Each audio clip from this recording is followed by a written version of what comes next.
This entire video is dedicated to this piece of paper my father found in the basement when he's been cleaning this basement for almost 20 years now.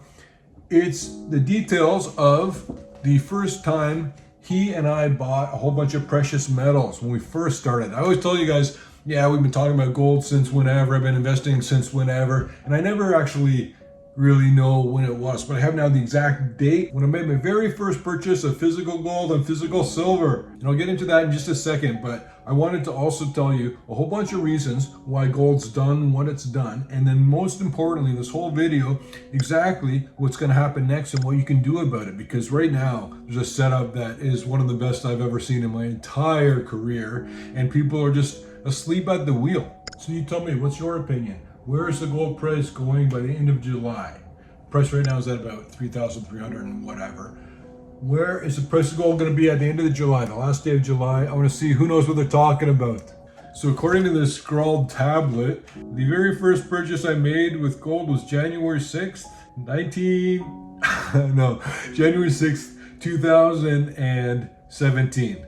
And everybody's watching the same YouTube videos. They're all watching the same professional analysts, and they're all learning the same things. Much of it is absolutely correct. But the point is, most people that you see now talking about it have all seen something happen. Now they're talking about what happened. Here's why the price of gold went up. And here, look, I identified central bank buying. It's all after the fact. You go back to when I got started with gold and precious metals, first of all, because I understood that the actual economy cannot just be an ongoing Ponzi scheme, that there's got to be a day of reckoning. And at that point, the only thing left in the ashes will be gold. But people came to the central bank buying trends so late to the game. I was telling you guys about quarterly purchases by Bolivia, and also how most of the big purchases were masked. They'd be proxies that would buy gold and they'd slide it over to China, and nobody would know that China had that gold, and they kept hush on how much gold they're mining.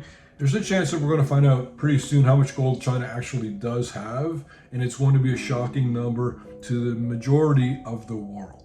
When you see a trend like central bank buying, which is just increasing demands, the number of countries buying increased, the amounts that they're buying increased, the frequency of the purchases increased. You watch all this stuff, and now people say, oh, it's because central bank buying drove up the price. This has been a thing that's been bubbling under the surface for years and years and years and years and years and years and years before people even talked about it. And that's why you could get in on gold at those prices. But this is not the end of the run. This is just partway through. And is it too late?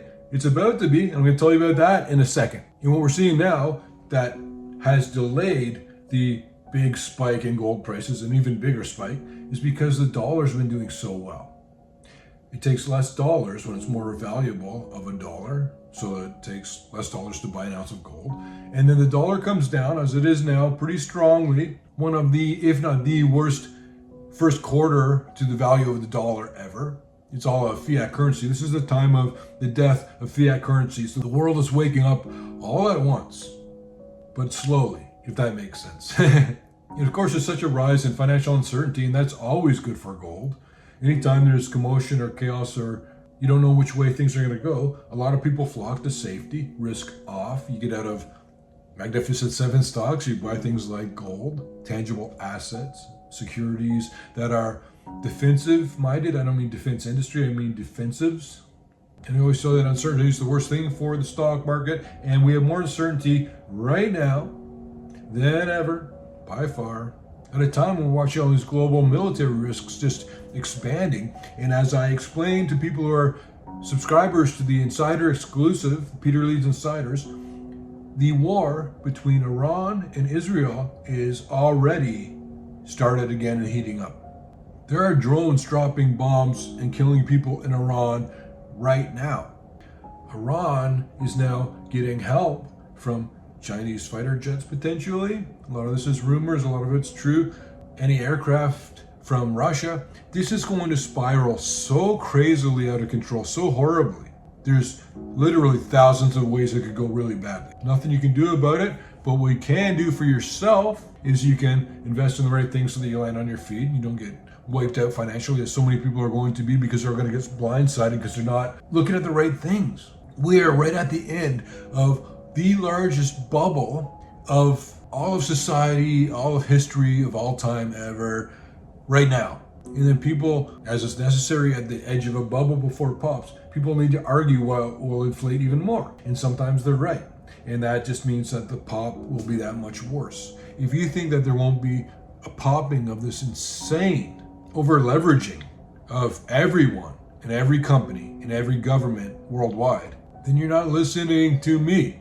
And I'm wrong plenty of the time. So good luck with it. If you're disagreeing, you think this bubble's not going to pop, just check back with me in 6 months. So the global risk premiums in oil and gold are both going to expand again, and they will be expanding by even more than they did last time, because this next wave will be so much more extreme. I tell you, you don't pull apart two dogs when they're fighting, two alpha dogs. And so they not only pulled them apart, both of those dogs, Iran and Israel, say, well, we won that. The chance of those two dogs fighting again is pretty much 100%. And you always hear about that we've got the loss of the reserve currency for the dollar. But what's happening now, and people keep saying, well, maybe there'll be a hybrid or be attached to gold or silver for a new reserve currency that the world can trust. It already happened organically on its own.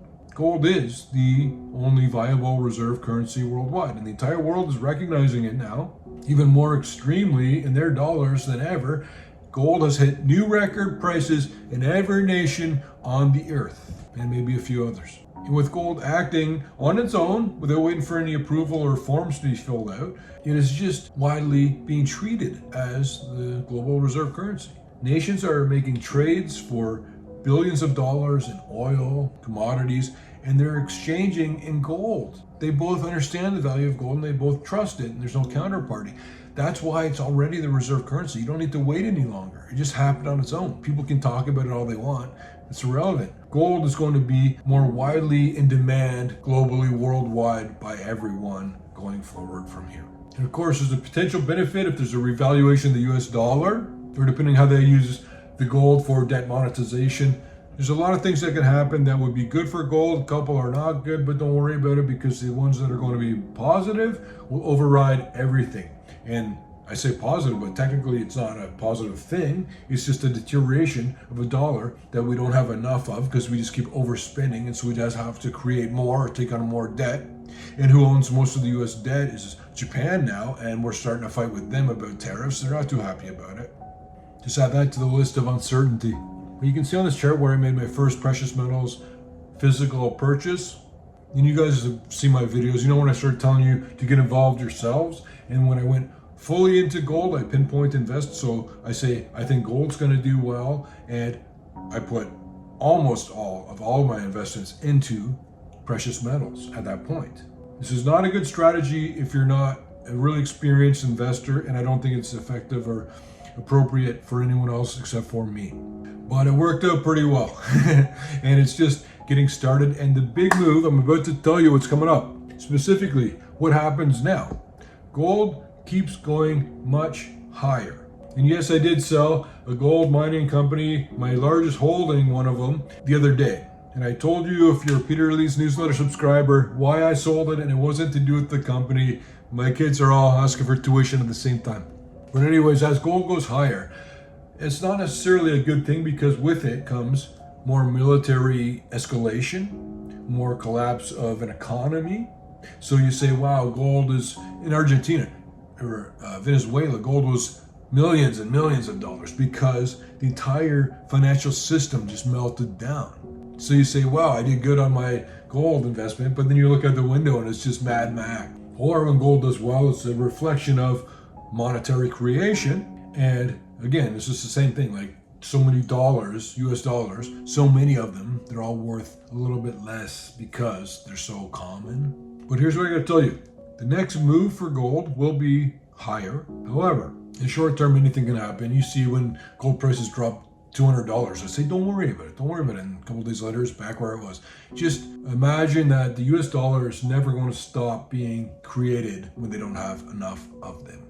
They will always overspend, and I say they, the politicians, I guess, they will always overspend, and they will pay off what they spent by creating new money in a lot of cases. Sometimes they have no choice, which means that things like precious metals will just keep on increasing as far as the eye can see.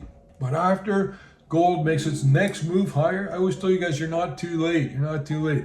After gold makes its next move, breaks through 4,000, let's say, it's too late then.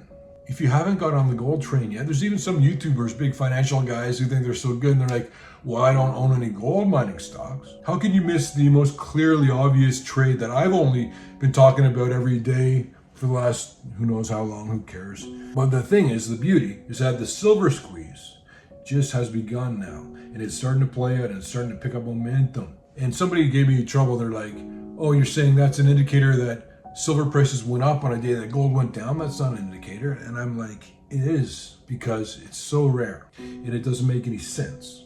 And when silver prices go up 2% on a day when gold goes down 0.5%, and then it does it a lot more frequently and those differences are greater, that's an indicator. All of that's an indicator. It's like watching days on the market when you're looking at real estate listings. It's an absolutely clear and direct and specific and unique indicator. You'll see silver outperform on a percentage basis, on a week-to-week basis, for as long as it takes for the gold to silver ratio to normalize closer to 50.